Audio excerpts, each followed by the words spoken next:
জিনিসটা তো আমি বুঝতেছি না ভাই। আল্লাহ পাক নাকি আমারে জাহান্নামে পোড়াবে অনন্তকাল। বিষয়টা কি ভাই? তোমার কাম আমি করলাম সারা জীবন, তুমি আমারে করাইলা। এখন গিয়ে আমারে পোড়াইবা। বিষয়টা কি? ভাই আমি তো কিছু বুঝতেছি না।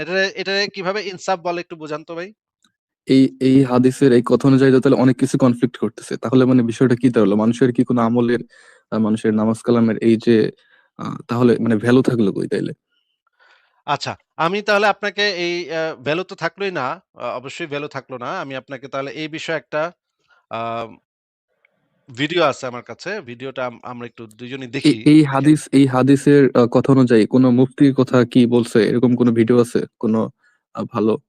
অনেক ভিডিও আছে আমার কাছে। এবং জি, এই আপনি যে আমি দেখান শুধু দেখান মুফতির ভিডিও একটি ভিডিও দেখাচ্ছি দেন। না। উনি মুফতির থেকেও বড়। উনি মুফতিদেরকে শিখায় আরকি। উনি হচ্ছে গিয়ে ডক্টর আবু বকর জাকারিয়া। উনি মদিনা বিশ্ববিদ্যালয়ে পিএইচডি করছে। ইসলামের ফিকহের উপরে পিএইচডি করা ব্যক্তি। উনার তাফসীর গ্রন্থটা সৌদি আরব সরকার দ্বারা স্বীকৃত তাফসীর। উনার বক্তব্য আমরা একটু শুনি। কয়েকজনের বক্তব্য আছে, আপনি একটু শোনেন, হ্যাঁ? আমি ছাড়ছি। আমাদের ভাগ্য আগে থেকে লেখা হয়েছে কে কি করবে, কে জান্নাতি কে জাহান্নামী। কেউ জেনা করলে পাপ করলে এর দায়ী কি, এটাও কি তাকদীরে লেখা ছিল? অবশ্যই লেখা ছিল, সব লেখা আছে।